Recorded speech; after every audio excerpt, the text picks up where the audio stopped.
24 anyos na lalaki na tinaguri ang top 3 provincial most wanted person na may kasong qualified rape through sexual assault, arestado sa operasyon ng PNP Bohol. Ang buong detalye mula kay Patrolwoman Flora May Azares.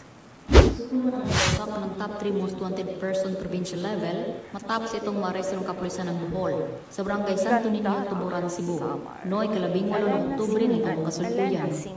Kinilala ni Police Major Geoffrey De Grande, Chief of Police ng Tuburan Municipal Police Station, Cebu Police Provincial Office, ang wanted na suspect na si Alice Justin, 24 anyos, na residente ng naturang lugar.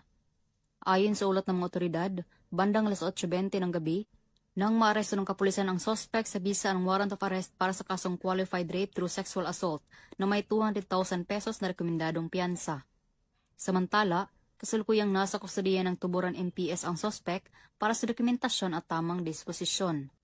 Ang panggagahasa ay tumutukoy sa akto ng sakritang pakikipagtali o paglabag sa dangal ng isang tao sa pamamagitan ng dahas, pananakot o pamimili. Ating tandaan, ang nagawang panggagahasa ay hindi kasalanan ng biktima, bagkus isang malupit na krimen na dapat panagutan ng umaabuso. Walang sinuman ang may karapatang manggahasa. Walang kasuotan, oras o lugar na maaaring maging dahilan o palusot sa panggagahasa. Ang biktima ay dapat suportahan at hindi husgahan.